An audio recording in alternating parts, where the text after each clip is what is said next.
Much. ఇప్పుడు మన మధ్యన ఉన్నటువంటి ఆనరబుల్ డిప్యూటీ స్పీకర్ గారు శ్రీ కె రఘురామకృష్ణరాజు గారు క్రిస్మస్ గ్రీటింగ్స్ అందించవలసింది కోరుచున్నాను. సార్, నేను అసెంబ్లీలో చూస్తున్నాను కదా సార్, సమయం చాలా బాగా ఫాలో అవుతారు, అందరిని కూడా సమయం ఫాలో అయ్యేటట్టు చేస్తారు.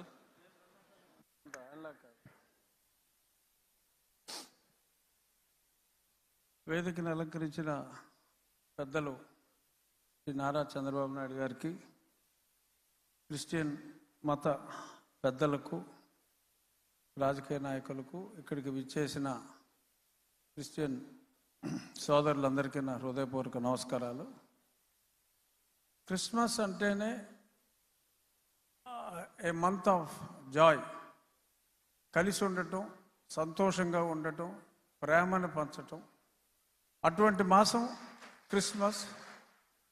ఒక క్రిస్టియన్స్ కనే కాదు, ఇవాళ ప్రపంచం అంతా కూడా ఈ క్రిస్మస్ సెలబ్రేషన్స్, ఈ డిసెంబర్ మాసం న్యూ ఇయర్ వచ్చే వరకు కూడా ప్రేమను పంచు, 10 మందికి నీకున్నదాన్ని పంచి కలిసి ఎంజాయ్ చేయటం అంటే వేరే రకంగా కాదు. ఎంజాయ్ అంటే ఆ టుగెదర్నెస్లో, ఆ కలిసి ఉండటంలో మాధుర్యాన్ని అందరూ అనుభవించాలి అనేది ఈ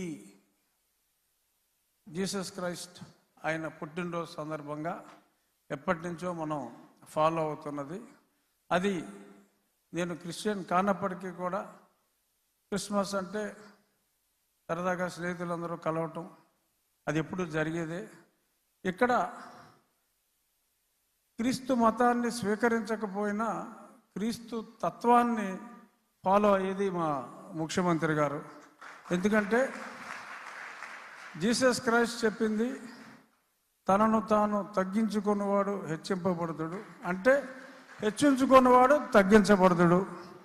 అలాగా మరి ఎప్పుడూ కూడా ఎటువంటి స్టేటస్లో ఉన్నా ఆయన తగ్గించుకునే వ్యక్తి చంద్రబాబు నాయుడు గారు. మరి ఆలస్యంగా అయినా మరి మీరు గుర్తించారు. అలాగే ప్రేమని పంచేది క్రీస్తు తత్వం, పగను తుంచేది క్రీస్తు తత్వం. మరి దానికి ఆపోజిట్గా చాలామంది రాజకీయ నాయకులు ఉన్నారు సమకాలీన జీవితంలో. కానీ ఎటువంటి అంటే జీసస్ క్రైస్ట్ని మనం క్షమాగుణం అనుకుంటాం. మరి చెప్పాలి అంటే మా ముఖ్యమంత్రి గారికి ఉన్న క్షమాగుణం నాకు తెలిసి ఈ సమకాలీన రాజకీయ నాయకుల్లో ఎవరికీ లేదు. అంచేత though he did not get baptized, he is the true Christian.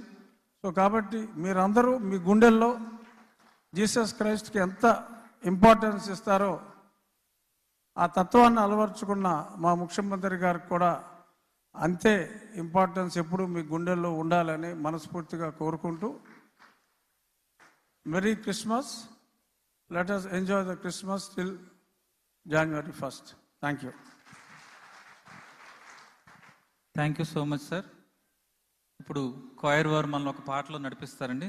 తర్వాత మన ముఖ్యమంత్రి వర్యులు శ్రీ నారా చంద్రబాబు నాయుడు గారి క్రిస్మస్ సందేశాన్ని మనం విందాం. దానికి ముందు కాయర్ వారు మనల్ని ఒక పాటలో నడిపిస్తారు. వారు ప్రిపేర్ అవుతుండగా నేను ఒక విషయాన్ని చెప్పాలని ఆశపడుతున్నాను సార్. ఇక్కడ లేనటువంటి ఒక అదృశ్య శక్తి క్రైస్తవుల్ని కడప నుంచి బొబ్బుల్లో ఉన్న బాడంగి ప్రాంతం వరకు ఏ ప్రాంతానికి వెళ్ళినా యువగళము అనేటువంటి మన గళంతో సేవకులను కలిసి ప్రోత్సహించి వారి సమస్యలను తెలుసుకున్నటువంటి మా నాయకుడు